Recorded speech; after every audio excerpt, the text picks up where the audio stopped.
같이 성경 보겠습니다. 누가복음 9장 62절 말씀입니다. 누가복음 9장 62절 우리 찾으셨으면 나눔송으로 같이 읽겠습니다. 예수께서 이르시되 손에 쟁기를 잡고 뒤를 돌아보는 자는 하나님의 나라에 합당하지 아니하니라 하시니라. 아멘. 오늘도 하나님의 은혜가 하나님의 은총 안에서 여호와를 바라보고 하나님의 뜻대로 살려고 애쓰는 여러분 모두와 꼭 함께 하기를 소망합니다. 오늘 본문의 주제가 새드 엔딩이라고 하는 단어인데 이 단어를 우리 한국말로 풀어보려고 꽤 애를 썼습니다. 어떻게 풀면 이것을 성도들의 마음속에 잘 은혜롭게 각인을 시킬 수 있을까? 그래서 제가 풀어본 제목은 서글픈 결말, 이렇게 밖에는 풀어보기가 그래서 설교 제목을 서글픈 혹은 슬픈 결말 이렇게 풀기는 좀 그런 것 같아서 그냥 이 단어를 사용을 했습니다. 오늘 새드 엔딩이라고 하는 것은 해피 엔딩이라고 하는 말이 익숙한 우리들에게 영화나 소설 같은 곳에서 결말을 우리에게 미리 보여주고 있는 그런 중요한 단어죠. 그래서 이 새드 엔딩이라고 하는 것은 결말이 안 좋다는 얘기입니다. 반대로 해피 엔딩이라고 하는 것은 내가 원하는 대로 결말이 참 좋았고 행복하게 얘기들이 끝나게 되죠. 그래서 우리 한국의 정서를 보면 이 권선징악의 그런 사상이 있기 때문에 해피엔딩을 좋아합니다. 힘들고 어렵지만 끝에는 좋은 것. 그런데 오늘 본문의 내용을 보면 오늘 본문에 나와 있는 사람들의 끝이 해피엔딩이 아니거든요. 하나님 나라의 천국 문 앞에 딱 섰는데 하나님께서 그들을 향해서 너희는 이 나라에 합당치 않다. 이게 마지막 우리가 하나님 앞에 섰을 때 내게 던져지는 말이라면 심각하죠. 그래서 오늘 주제를 새드 엔딩이라고 하는 이 단어를 끌고 왔던 거죠. 우리가 누가복음 16장에 보면 해피 엔딩으로 인생이 끝나는 나사로라는 거지가 있습니다. 세상에서는 고생했지만 하나님의 나라에서는 행복하게 삽니다. 그런데 새드 엔딩으로 그의 인생을 마치는 사람이 있죠. 바로 부자입니다. 세상에서는 행복하고 좋았는데 짧은 세상이 끝나고 하나님의 나라에 들어가서는 영 그의 삶이 힘들고 어렵고 버거운 것을 바라보게 됩니다. 우리가 이 세상에서 인생을 살아가는 동안 우리에게는 선택이라고 하는 특권이 주어졌습니다. 이것을 우리가 신학적으로는 자유의지라고 얘기를 하죠. 어떤 선택은 우리의 삶을 풍성하게 만듭니다. 그러나 반면에 어떤 선택은 우리의 삶을 힘들게 만들고 돌이킬 수 없는 후회와 아쉬움이 남게 합니다. 그런데 문제는 우리는 매일 어쩌면 매 순간 선택을 해야 되는 인생을 살아가고 있다고 하는 것이 문제일 겁니다. 오늘 본문의 내용을 보면 참 아쉬움을 남기는 바르지 못한 선택을 하는 사람들에 대한 이야기인데 이것이 남의 이야기가 아니라 나의 이야기가 될 수 있고 지금 우리의 현실이기 때문에 오늘 이것은 대단히 중요한 본문이 아닌가 하는 생각을 합니다. 우리가 인생을 살아가면서 우리에게는 두 가지 선택에 대한 후회가 있다고 얘기를 합니다. 그래서 마지막 내가 세상의 모든 것들을 정리할 때 사람은 꼭 이 두 가지 일을 후회한다 그래요. 첫째는 내가 해야 될 일을 하지 못한 것 때문에 후회를 한다는 거죠. 내가 그 일은 해야 되는데 내가 왜 그 일을 못하고 엉뚱한 것에 시간을 빼앗기고 인생을 허비했을까? 이것이 첫 번째 선택에 대한 후회라는 거죠. 남의 얘기가 아니라 우리가 세상을 떠날 때도 우리도 이런 후회를 하게 될 수 있다는 거죠. 두 번째 후회는 첫 번째가 내가 해야 될 일을 하지 않았기 때문에 오는 후회라면, 두 번째 후회는 내가 하지 말아야 될 일을 한 것 때문에 후회를 하게 된다는 거죠. 그래서 인생은 세상에서 굉장히 다양하게 사는 것 같지만 마지막 하나님께서 우리를 부르실 때 우리의 선택에 대한 후회는 이 두 가지라는 거예요. 내가 참 가족을 더 사랑해야 되는데 못한 것, 내가 누군가에게 그렇게 화내면 안 됐는데 화낸 것, 그래서 내가 해야 될 일을 하지 못한 것에 대해서 후회를 하게 되고, 내가 마땅히 하지 말아야 될 일을 한 것에 대해서 후회를 하는 것. 그런데 학자들이 연구를 해보니까 어느 것의 비중이 더 많겠습니까?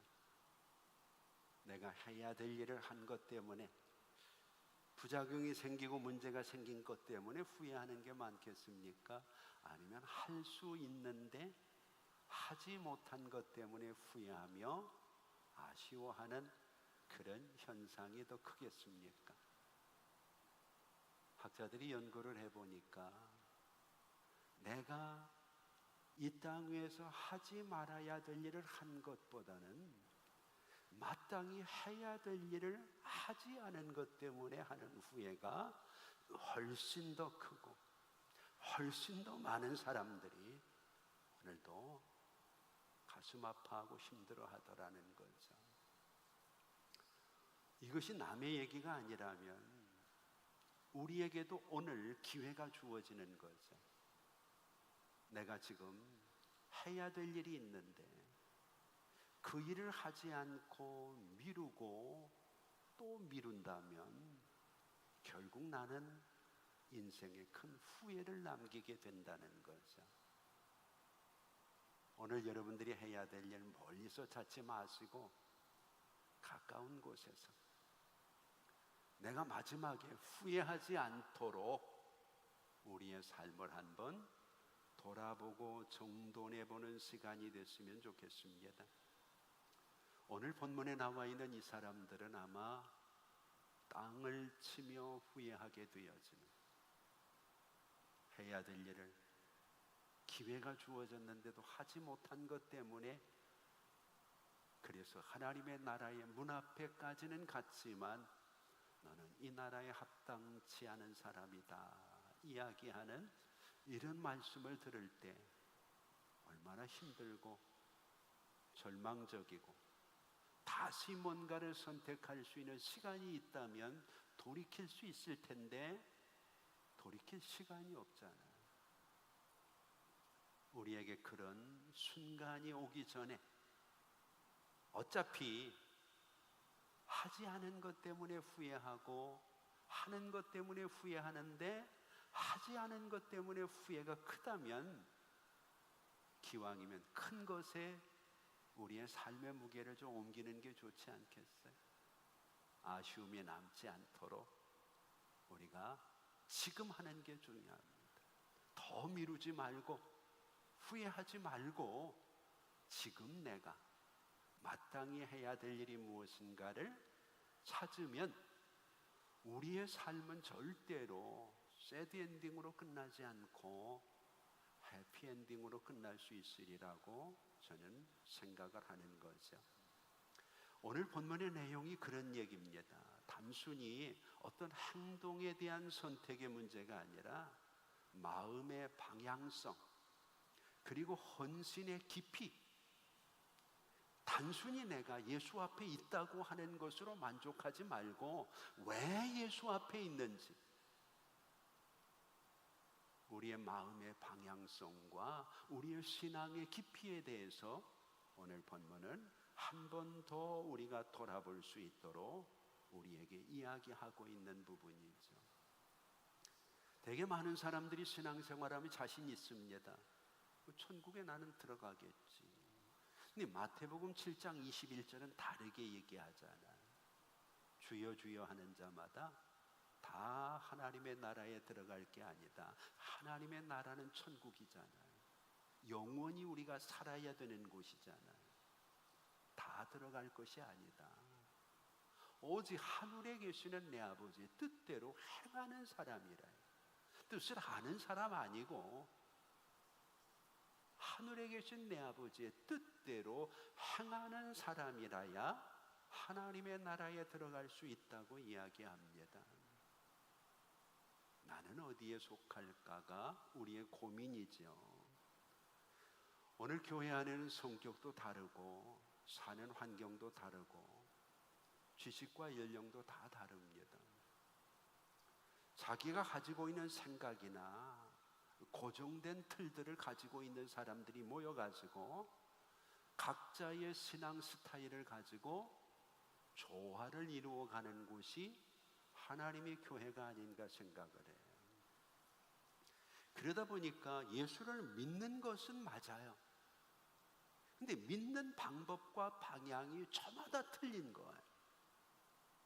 이것을 내 고집과 내 스타일대로만 밀고 가면 마태복음 7장 21절의 얘기가 나온다는 거죠.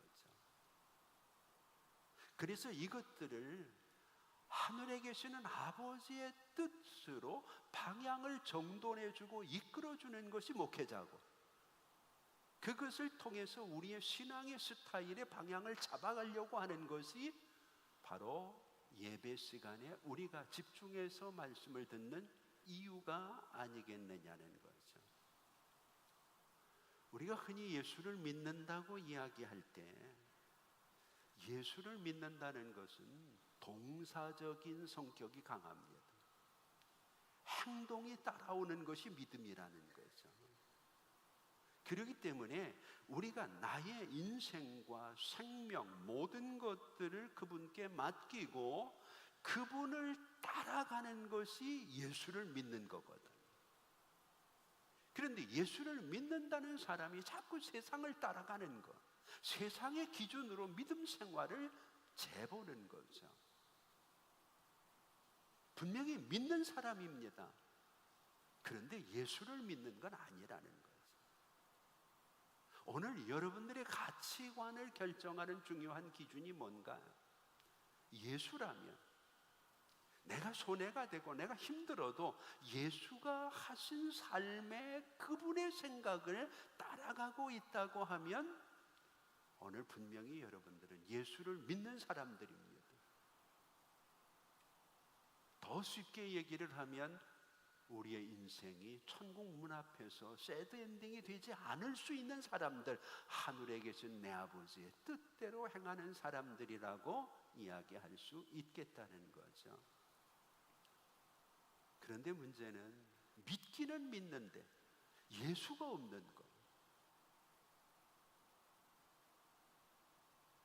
이상하지 않나요? 믿기는 믿는데 내 믿음에 예수가 없는 거예요. 예수를 닮으려고도 하지 않고 예수를 따르려고도 하지 않고 예수의 생각 때문에 내 생각을 바꾸려고도 하지 않고 그냥 믿는 거예요.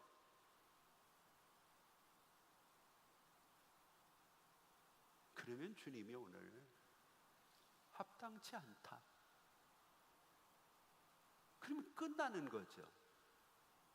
그때는 바꿀 수가 없잖아요. 그래서 어차피 후회스러운 인생이라면 지금 방향을 바꾸고 지금 우리의 삶을 점검해 보는 게 중요하다는 거죠. 오늘 본문을 배경으로 하고 있는 내용을 보면 세 종류의 사람이 나옵니다. 이게 다 교회 안에서 신앙생활하고 예수를 믿는다고 하는 사람들의 모습이기 때문에 좀 심각한 거죠. 첫 번째 사람이 57절에 나오는 사람입니다. 예수님께서 길을 갔으면서 능력을 행하시는 것을 보고 누가 뭐라고 하지 않았는데 이 사람이 57절에 나는 당신이 어디를 가든지 내가 따라가겠습니다. 우리가 볼 때 대단히 열심히 있는 사람이잖아요. 마치 베드로처럼 성질 급하게 호언장담하고 다른 사람은 다 예수를 부인할지라도 절대로 나는 예수를 부인하지 않겠습니다. 뭐 이러는 거죠. 그런데 58절에 예수님께서 나를 따라오는 게 그렇게 쉬운 거 아니다. 인자는 머리 둘 곳도 없고 나를 따라오기 위해서는 고난도 좀 있고 어려움도 좀 있다. 네가 좋아하는 것을 포기하기도 해야 돼. 이랬더니 주춤하는 거예요. 마치 돌짝밭에 씨앗이 떨어졌어요.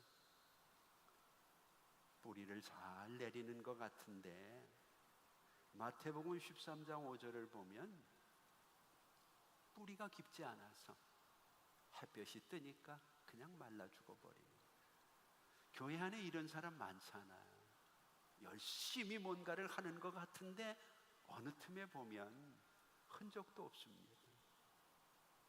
이유는 간단합니다. 열심히 자기 속에서 나왔기 때문에. 베드로도 그렇잖아요. 내가 뭔가를 해보겠다 그러니까 나는 주님이 어디를 가시든지 따라가겠다. 근데 고난이 딱 닥치니까 이게 아닌갑다. 접어버리는 거죠. 이런 신자들이 많다는 얘기예요. 두 번째 종류의 사람이 나옵니다. 58절을 보면 그 사람이 주춤하니까 예수님께서 얘기하는 거예요. 너희들은 나를 좀 따라라. 그랬더니 이 사람이 자기 일부터 좀 하겠다는 거죠. 내 아버지가 죽었는데 죽은 아버지 장사 지내고 주님 따라가겠습니다. 우리는 이 부분에서 예수님이 참 냉정한 것 같고 예수님이 참 정의 없는 것처럼 생각을 합니다. 이 성경을 잘못 이해를 하는 거죠. 지금 이 사람이 하는 얘기는 핑계라는 겁니다. 핑계를 대고 있는 거예요. 왜냐하면 학자들이 연구를 해보니까 그 당시에는 지금처럼 장례식장이 없으니까 예전에 우리나라도 그랬잖아요. 더군다나 그 지역이 얼마나 더워요. 시체가 돌아가시면 바로 부패를 시작하는 거예요. 그래서 그 당시의 풍습으로는 당일 제사입니다. 돌아가시면 당일에 묻는 거예요. 이게 보편화되어진 거거든요. 그러면 지금 이 친구의 얘기를 들어보면 뭐예요?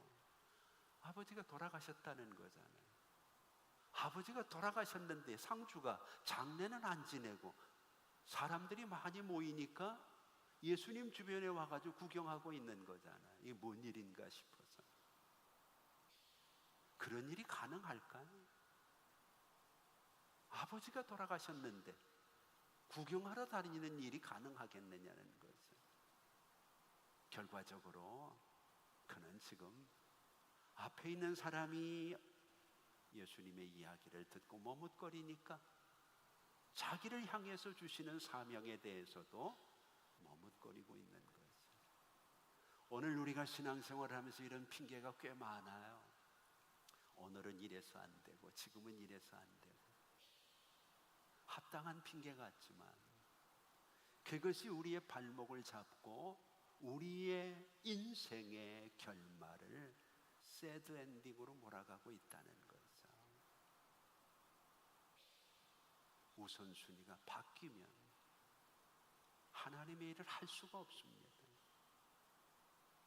그래서 바울이 고백하는 것이 먹든지 마시든지 무엇을 하든지 하나님의 영광을 위해서 하겠다고 이야기하는 거죠. 즉시가 중요한 겁니다. 누가복음 5장을 보면 예수님이 12제자를 부르실 때 모든 것을 버려두고 즉시 예수를 쫓습니다. 오늘 여러분들이 어떤가요? 오늘 해야 될 일을 신앙적으로 미루게 되면 내일은 가능하지 않아요. 모레는 더 힘들어요. 그렇게 미루다가 아직까지도 못한 일들이 많잖아요. 결국은 하나님 문 앞에서 새드 엔딩으로 끝날 수 있다는 거죠. 믿음이 동사적인 성격이 강하다는 걸 꼭 기억하셔야 돼요. 하늘에 계신 내 아버지의 뜻대로 행하는 자라요. 하나님의 뜻을 아는 자가 아니라 행하는 자라. 나의 생애를 돌아보면 내가 하나님의 뜻을 행하는 일이, 믿음으로 손해를 감수하고 행하는 일이 얼마나 되었는가. 이게 내 믿음의 분량이라는 거죠. 세 번째 종류의 사람이 있습니다. 61절의 말씀이죠. 이 사람은 우유부단한 사람입니다. 주여 내가 주를 따르겠나이다 많은 결심은 선 것 같아요. 그런데 먼저 내 가족을 작별하게 하소서. 여러분, 집을 떠나기 전에는 가족 작별이 중요한 순서죠.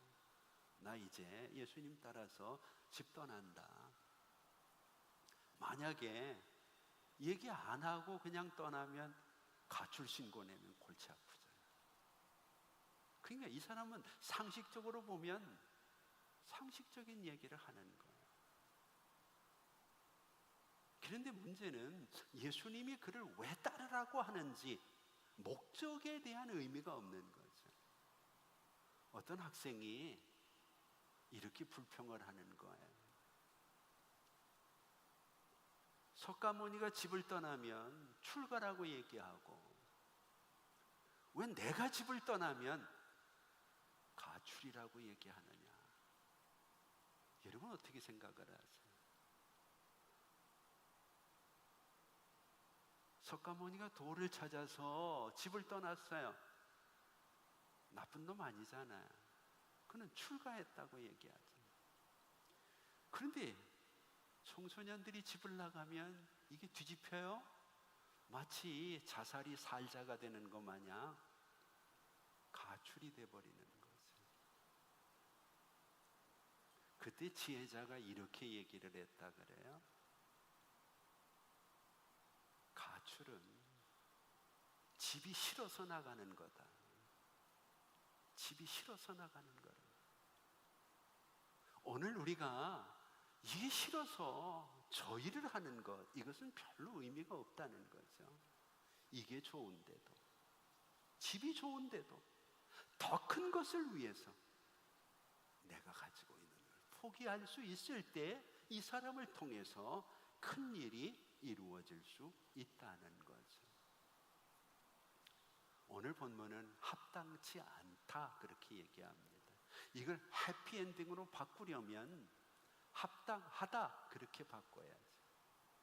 오늘 여러분 나에게 스스로 한번 물어보죠. 나는 하나님의 나라에 합당한 사람인가? 합당치 않은 사람인가? 믿는다고 하면서 내 인생의 마지막 결말은 하나님의 나라 문 앞에서 해피엔딩으로 끝날까? 아니면 이 땅 위에서 그렇게 오랜 세월 우리가 믿는다고 한 일들이 새드 엔딩으로 끝날까? 이건 누구도 잘 모르잖아요. 나만이 아는 거죠. 그러면 이걸 한번 바꿔야죠. 부정을 긍정으로 바꿀 수 있는 게 믿음이잖아요. 저는 그렇게 믿어요. 가나 혼인잔치에 포도주가 없다 해서 더 맛있는 포도주가 있다. 이게 믿음 아닙니까? 아무것도 잡은 것이 없습니다. 말씀에 의지하여 그물이 찢어지고 있습니다. 이게 믿음 아닌가요? 합당치 않은 결론을 이야기하실 때 하나님이 우리 보고 그렇게 살라는 얘기 아니잖아요. 너희가 믿음을 가지고 바꿔서 이제는 합당한 사람이 좀 되라는 거죠. 합당하다고 하는 말, 유데토스라는 단어거든요. 기초가 잘 놓여진 사람이라는 것. 물론 잘 놓여있다, 적합하다, 순응하다 이런 의미들을 가지고 있지만 신약 성경에 합당하다는 말은 꼭 3번 나오거든요. 이때 항상 붙어있는 단어가 기초라는 단어.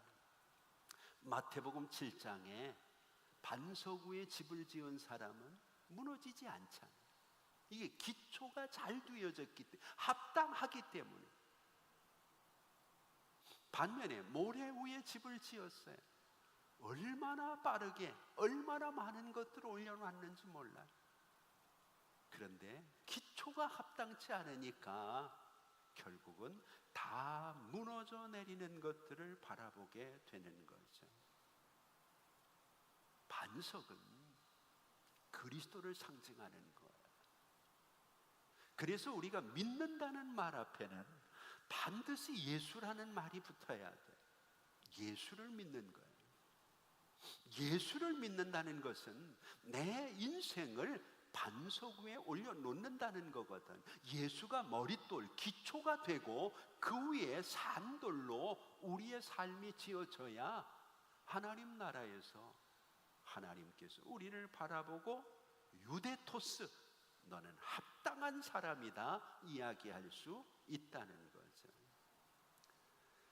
자, 그러면 예수를 따른다는 게 뭔가? 어디까지 따라가야 되는가? 우리는 예수를 어디까지 따라가야 됩니까? 천국까지 따라가야죠. 하나님의 나라까지 따라가야 돼. 그러면 예수는 도대체 뭔가? 요한복음 14장 6절이 우리에게 설명하잖아요. 나는 길이요 진리요 생명이니. 이 말이 예수에 대한 함축된 단어예요. 내가 거기 가는 길이에요. 길 가르쳐주는 분 아니고 길이에요. 내가 너희를 자유케 하는 진리예요. 나와 함께 가면 영원한 생명을 누릴 수 있는 영생의 은혜가 있게 되어진다는 거죠. 인생은 누가 뭐라고 해도 부정할 수 없는 게 하나 있어요. 누구나 간다는 겁니다. 하루가 지나면 하루가 지난 만큼 하나님의 나라와 가까워진 거예요. 그렇지 않나? 그럴 수밖에 없는 게 인생이잖아요. 어제보다는 오늘 죽을 날이 가까운 거예요. 합당치 않다, 합당하다 이런 소리를 들을 수 있는 시간이 점점 더 가까워지는데, 문제는 시간이 지나갈수록 우리는 힘도 빠지고 일할 수 있는 동력도 떨어진다는 거예요. 지금 안 하면 후회할 일이 우리의 인생에 많아질 수 있다는 거죠. 이제 우리가 그분을 따라갑니다. 하나님의 나라를 향해서 갑니다. 이제 오늘 본문에 나와 있는 내용의 주제가 바로 여기거든. 너희가 나를 따라와야 되는 이유가 뭐냐? 너희만 가서 잘 살기 위해서가 아니라 너희를 통해서 다른 사람들이 돌아오게 하는 것. 이것을 주님은 전파라고 얘기를 합니다. 나를 따라오는 이유는 복음을 전파하기 위해서라는 거죠. 그래서 60절 말씀을 보세요. 나를 따르라 그렇게 얘기를 하면서 주님이 목적어를 붙이죠. 너는 가서 하나님의 나라를 전파하라. 이게 사명인 거예요. 이 목적을 깨닫는 사람은 앞에 있는 세 사람처럼 핑계를 댈 수 없고 이익 때문에 주저할 수 없고 우선순위를 바꿀 수가 없다는 거예요. 왜? 그 다음 성경을 한번 보세요. 마태복음 3장 1절을 보면 세례 요한도, 마태복음 4장 23절은 예수님도, 마태복음 10장 7절을 보면 12제자도 부르신 목적이 딱 하나예요. 가서 하나님의 나라를 전파하라는 거예요. 오늘 우리가 하나님의 말씀을 듣고 우리의 일터로 나가는 그 삶을 통해 하나님의 나라를 전파하라는 거죠. 그런데 자꾸 핑계를 대는 거예요. 우선순위가 바뀌는 거예요. 내 열심 가지고 뭘 하려고 하다 보니까 부딪히게 되는 거죠. 사도행전 20장 24절에서 바울은 이것을 위해서 자기 목숨도 아까워하지 않는다 그렇게 얘기합니다. 어떤 사람이 이런 책을 썼어요. 예수를 따르는 사람들은 세 종류가 있다는 거예요. 첫째 구경꾼, 둘째 팬, 그리고 세 번째가 제자. 어느 게 많겠습니까? 여러분, 요즘 인기인들이 가는 곳에는요, 팬들이 얼마나 많은지 몰라요. 아주 열정적이죠. 그런데 그들이 제자가 될 수는 없는 거죠. 우리는 팬이 아닙니다. 구경꾼도 아닙니다. 우리는 예수의 제자가 돼야 되거든요. 예수의 제자가 된 사람은 하나만 기억하시면 돼요. 그분이 뭘 원하는지, 그분의 뜻이 무엇이고 그분의 바람이 무엇인지. 그래서 바울은 로마서 12장 2절에서 하나님의 뜻이 무엇인지 분별하도록 하라 그렇게 얘기합니다.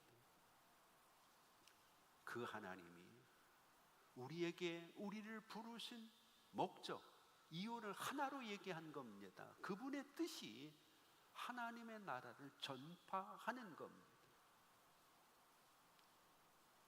그러면 이 전파란 왜 중요한가? 왜 우리는 이 일을 해야 되는가? 성경은 그것이 살리는 일이기 때문에, 영혼을 살리고 가정을 살리고 나라를 살리고 민족을 살릴 수 있는 일이기 때문에, 오늘 여러분 이 세상의 가치 가운데서 사람 살리는 일보다 중요한 일이 어디 있니?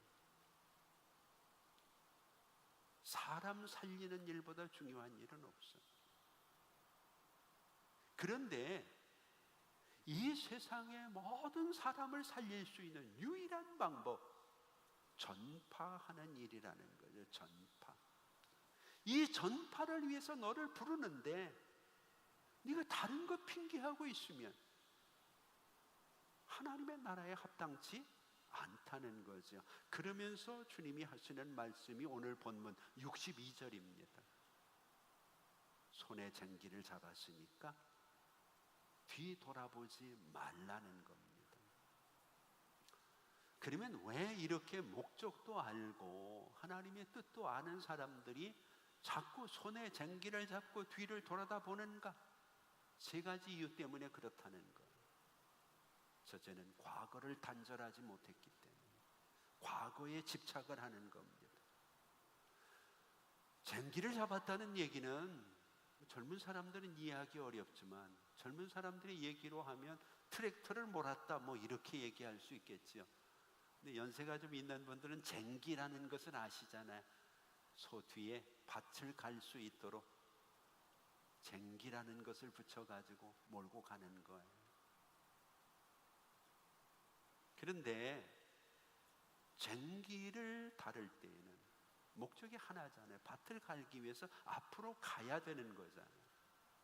그런데 자꾸 뒤에 뭔가가 잡아다니는 거예요.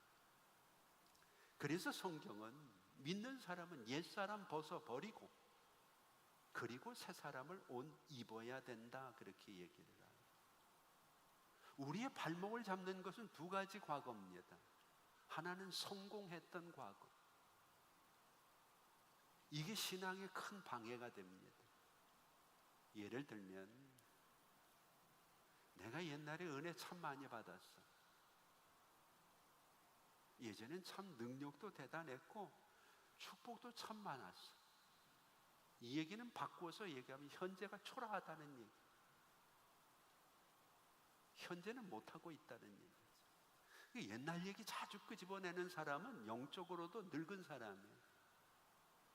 나이가 많아지면 잔소리가 많아진다 그러죠. 근데 이 잔소리가 들은 얘기 또 하고 들은 얘기 또 하고 그렇기 때문에 그래요. 그래서 잔소리가 심한 사람 주변에는 사람이 없는 거죠. 내가 잊어버리는 거예요. 그러니까 내가 기억되는 얘기만 반복을 하게 되는 거예요. 신앙생활 하면서 옛날 일 자랑하는 사람 치고 지금 자랑할 게 있는 사람이 별로 없어요. 또 하나는 과거의 실패 때문에 그래요. 실패는 두려움을 갖게 하거든.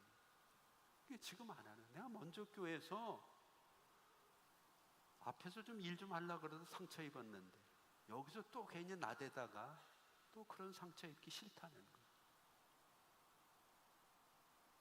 과거의 상처가 오늘의 실패를 가져오고 있는 거예요.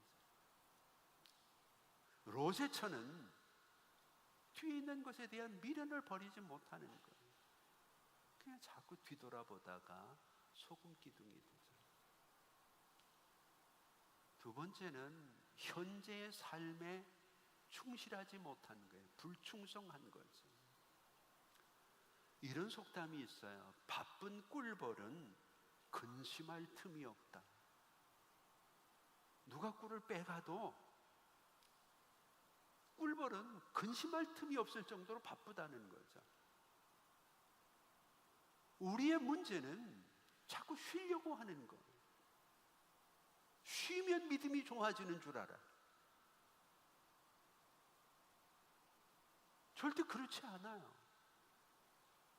쉬면 마귀라는 녀석이 근심이라는 것, 염려라고 하는 것, 유혹이라고 하는 것을 집어넣어 버려요. 절대 여러분, 나이가 많건 적건, 몸이 병들었건 건강하건 그 상황에서 해야 될 일을 쉬지 마세요. 다윗이 전쟁터에서 죄 짓지 않았어요. 한가할 때 이제 좀 쉬어야 되겠다. 사방이 평안하거든요. 그때 이상한 게 보이는 거예요. 그때 하나님 앞에 씻을 수 없는 죄를 짓는 거예요. 여러분들의 영혼을 편안하게 놔두지 마세요. 어리석은 부자처럼 내 영혼아 먹고 마시고 즐기자. 주님은 반대로 얘기하잖아요. 오늘 우리에게 주어진 현실에 불충실하게 되면 사울이나 가룟 유다나 삼손처럼 신앙이 타락하게 됩니다. 몇 년 동안 기도를 쉬신 분들은요, 조금 있으면 교회도 쉬게 돼요. 그러면 새드 엔딩으로 끝나는 거예요. 마귀는 한꺼번에 우리를 몰아치지 않아요. 조금씩 조금씩 아닌 것처럼 우리를 편안함으로 끌어내리거든. 숨 쉴 수 있으면 할 일이 있다는 것을 우리가 잊어서는 안 된다는 거죠.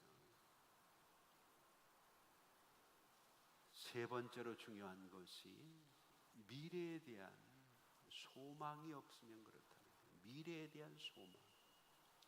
베드로전서 1장 3절을 보면 우리에게는 산소망이라는 게 있습니다. 그런데 예수를 믿으면서도 이 소망이 없거든요. 자식이 소망이고 물질이 소망이고 세상의 승진이나 사업이 소망이 돼버리니까 이루어 봐도 만족이 없어요. 더 큰 것을 원하고 더 귀한 것을 바라다 보니까. 그러나 다니엘서 3장을 보면 사드락과 메삭과 아벳느고는 소망이 분명했어요. 금신상에 절하지 않잖아요. 하나님이 우리를 건져주실 것이다. 그리하지 아니하실지라도 우리는 그 하나님을 믿겠다. 베드로가 하나님 앞에서 소망이 분명하니까 내 소망은 산소망이라고 이야기하잖아요. 우리나라에 치매나 인지신경학 분야의 권위자인 나덕열 교수라는 분이 있는데 이분의 책 가운데 압족형 인간이라는 제목의 책이 있어요. 압족형 인간. 압족이에요. 21세기가 들어오면서 우리의 주변에는 긍정적인 사고를 통해서 자기를 개발해야 된다는 그런 책들이 많이 출간이 되었습니다. 그런데 인간의 뇌를 의학적으로 분석을 해가지고 창조적인 자기 개발의 논리를 제시한 적은 그렇게 흔하지 않습니다. 그런데 이 분야의 전문가인 나덕열 교수라는 분이 압족형 인간이라는 책에서 이렇게 얘기를 합니다. 인간을 움직이는 뇌는 시각과 청각과 촉각을 통해서 정보를 받아들이고 그것을 저장하는 뇌가 있는데 이게 뒤쪽에 붙어 있다는 거예요. 그 뒤쪽 뇌는 저장 용량에 사용이 되는 뇌라는 거죠. 그런데 이 과거, 현재 이런 정보들을 종합해서 그것을 행동으로 옮길 수 있도록 결정해 주는 일은 앞쪽에 있는 뇌가 담당을 한다는 겁니다. 그래서 많은 것을 알고 있는데 주저주저 하는 사람은 뒤쪽 뇌는 발달이 됐는데 앞쪽 뇌가 발달이 안 된 거예요.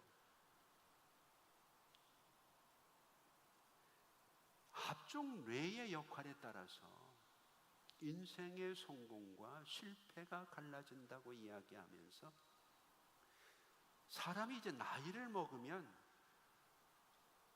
이 앞쪽 뇌가 손상을 입기 시작한다는 거예요. 이렇게 되면 앞쪽 뇌가 활성화될 수 있는 상황이 줄어들기 때문에 이때부터 사람들은 판단력이 떨어지고 자제력이 떨어지고 어린아이처럼 변하게 되고 그래서 결국은 이것이 우리가 말하는 치매가 되어질 수 있다는 거죠. 이 상황을 그분은 성인아이라 이런 단어로 표현합니다. 사람은 성인인데 생각은 아이와 같다는 거죠. 그러면서 앞쪽형 인간은 우리가 훈련을 통해서 우리의 삶을 창조적으로 미래형으로 바꾸어 갈 수 있다. 이런 사람의 삶이 아름답다. 오늘 우리가 신앙생활을 할 때에도 미래에 대한 소망이 없으면 현재가 어려우면 절망하거든. 오늘 본문은 우리의 삶이 합당하고 아름답기 위해서 아름답다고 하는 이야기를 우리는 수요일에 한 번 더 얘기를 하려고 합니다. 아름답다. 장신대학에서 상담학을 가르치고 있는 이상옥 교수가 꽃보다 아름다운 사람 이야기라는 책을 썼는데 이분이 이 책에서 사람의 아름다움에 대해 이렇게 표현을 합니다.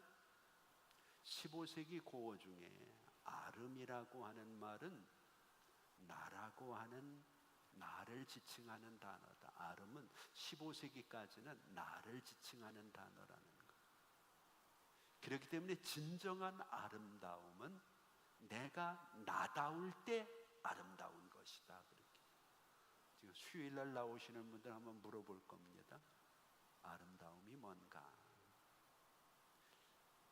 물어봐야 별 소용이 없겠네. 주일날 나오시는 분이 수요일날 안 나올 리는 없고, 그죠? 수요일날 나오시는 분이 주일날 안 나올 수 있나요?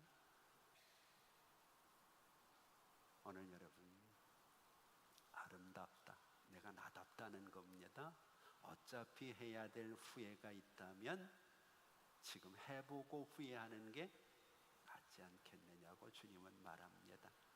오늘 여러분, 저나 여러분이나 하나님 나라를 향해서 가고 있는데 제발 우리 중에 한 사람도 새드 엔딩으로 우리의 신앙의 결말을 끝내지 않기를 소망합니다. 꼭 해피엔딩, 하나님이 본래 주셨던 나다움의 아름다움을 찾아가지고 과거에 집착하지 말고 현재에 충실하고 미래에 산 소망을 가지고 우리 다 같이 해피엔딩을 향해서 합당한 사람 유대토스가 될 수 있기를 주의 이름으로 축복합니다. 기도하겠습니다. 이제는 우리 주 예수 그리스도의 은혜와 우리 아버지 하나님 극진하신 사랑하심과 성령님의 감화 감동 위로 교통하심이 우리에게 마지막 들어야 될 하나님의 판단이 새드 엔딩으로 끝나지 않고 해피 엔딩으로 꼭 끝나서 영원한 하나님의 나라에서 주님과 함께 참 험한 인생이지만 내가 열심히 하늘에 계시는 아버지의 뜻대로 살았습니다. 잘하였도다. 착하고 충성된 종아. 이 소리 들을 날이 얼마 남지 않았는데 머뭇거리지 말고 우리 모두 하나님 앞에 예수 그리스도를 따라갈 수 있는 동사적인 믿음으로 회복되기를 원하는 우리 성도들 머리 위에 이제부터 영원토록 함께 있을지어다.